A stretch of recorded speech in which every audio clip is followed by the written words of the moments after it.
Good afternoon. We'd like to thank you for coming down. Right now, Deputy Chief Becker is going to provide you with a few remarks regarding the incident involving the officer who was shot last night. When he finishes with his remarks, he will take a few questions. Chief Becker? Thank you.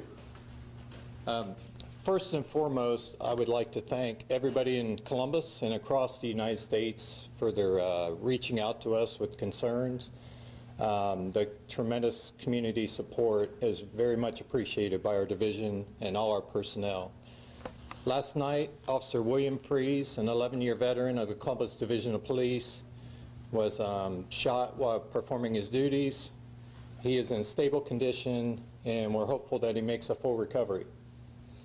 He was working a directed patrol assignment in plain clothes, and he was followed closely by officers in uniform in a marked car during his duties. He was shot near 2342 Hamilton Avenue at 10:47 last night. He aired a suspect vehicle and description after being shot, and that vehicle, the vehicle matching that description, was subsequently stopped by Whitehall police at Yearling and East Broad approximately 25 minutes later. A gun was recovered by the suspect vehicle. 3 individuals in the vehicle at the time it was stopped were taken into custody by Whitehall police, and they were transported to Columbus Police Headquarters for questioning. Our critical incident response team, which is comprised of homicide investigators, is conducting the investigation. At this time, no charges have been filed. Forensic evidence is being evaluated, and we're trying to determine the shooter. ShotSpotter technology was used to help. It did detect the shots, and it helped us pinpoint the actual location of the crime scene. And we ask anybody that has information about this incident to call our homicide unit at 614-645-4730. And that's basically the update of what I have at this time. If you have any questions. Chief, do you think that this officer was targeted?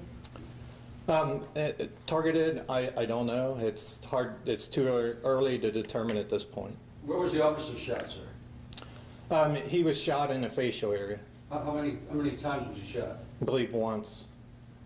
Did he return fire at all? He did not return fire. What kind of gun was it? We haven't determined that at this point. Can you share the officer's description of the vehicle when he radioed that in? What did he say he saw? I don't know that off the top of my head.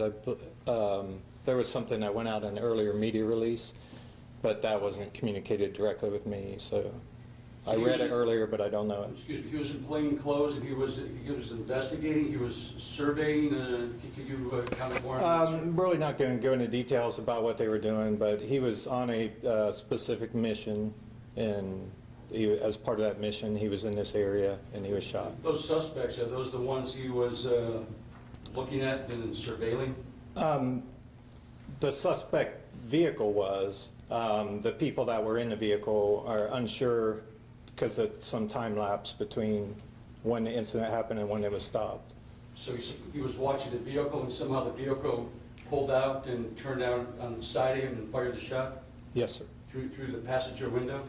Yeah, it appeared that the bullet traveled through the rear passenger, or the rear driver's side, the back door window, and came in that way from the back to the front of the officer. How did ShotSpotter help? ShotSpotter helped in that it helped us pinpoint the location where the shooting actually occurred. The officer, after being shot, drove to a safe location. He was by himself and drove about a block and a half away. And as he was radioing it in and stopped, and the ShotSpotter technology helped our investigators get to the spot where the shots were fired to recover evidence. Couldn't his description of where he got shot, why did you need ShotSpotter if you had his description of where he got shot? No, it's just another tool that helps to corroborate accounts. You know, I've never been shot. I imagine when you are shot, you have a major adrenaline dump, and maybe your recollection. It's just something to help marry the two together. What is his condition like? His condition is stable. Do you You know have a this picture of him? officer at all? Do you know Officer Freeze, and can you tell us anything about him? I don't know him very well, And personally. have you talked to his family? I was at the hospital last night, and his wife was there with him. She's distraught as expected, but grateful for all the support and that his injuries weren't more serious. How are you spelling his last name, sir? His last name is F as in Frank, R as in Robert, E as in Edward, A as in Akron, S as in Sam, E as in Edward. And talk about, I'm trying to understand his mission and his training. Was he part of a directed patrol in that area, or was he a regular undercover officer doing something? Can you He's a differentiate? patrol officer that on this tour was working a plainclothes directed patrol. And one more on ShotSpotter. Can you give me just your impression of how it's working so far? It's really new to us, this technology. So far, it's gives some promising results. So we're hopeful that in the future it continues to help us in targeting areas that are plagued by violence. And our goal is to eradicate those areas of violence. And any tool that we can have to meet that end is appreciated by us. Chief, can you speak to the ambush nature of this attack? This is a trend that we're seeing happening across the country. Obviously, it's very disheartening to know that one of yours is hospitalized right now. I know you wish you were standing here saying you have a suspect in custody and charged. Speak to that a little bit and the danger that the officers are facing, knowing that this has sort of become a trend, so to speak. Certainly, there's been a disturbing trend around our nation of attacks on law enforcement and ambush-style attacks, most recently in the last few years. That needs to stop. But I can't make that stop. We can do our best to investigate it and bring the people to proper justice after the fact. But people out there know who's involved in these type of incidents, whether it's here or somewhere else in our nation, and that if they'd come forward, it could help us get to the end of stopping that type of attack. And that was my next question. How's cooperation going with people who had been in the area last night? It wasn't that late. It wasn't in 3 in the morning when everyone's presumably Yeah, asleep. and I can't speak specifically about witnesses. I don't know that information. How old is the officer? I don't know that Do you either. know if he has children? I do not, no. I think that right now, we're going to end this portion of the interview.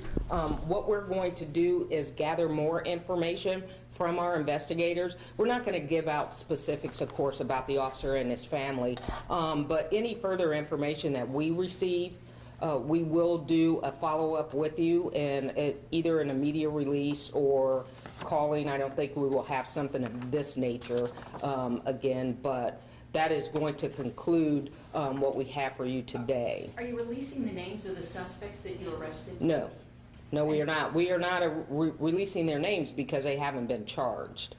These are individuals of interest to us, but we're not going to release anything else, anything further about the investigation, because it's still a very fluid investigation. It's still ongoing. We're receiving updates actually all through the day today, and so we can't provide you with what we only want to give you out the facts. Are they What are in the jail three of them though of shoot? that vehicle in case maybe someone caught it on That- a ring cam or? Yeah, that's all that we're going to provide about the investigation right now. I'm not going to answer.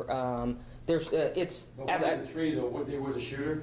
I can't tell you that. That's what I said. We're still in the process of evaluating all the information that we received last night. The investigators are still working on it.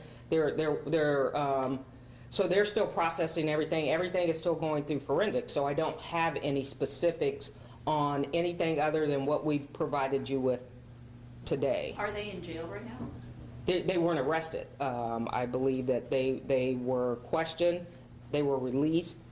Again, we are still processing the information. So they're not So, in custody then? no. Okay. I thought that maybe they had warrants That's or it. something like Yeah, that. I don't mean to go, that's it. I'm sorry. Can you cut that part out? But that's all I have for you right now.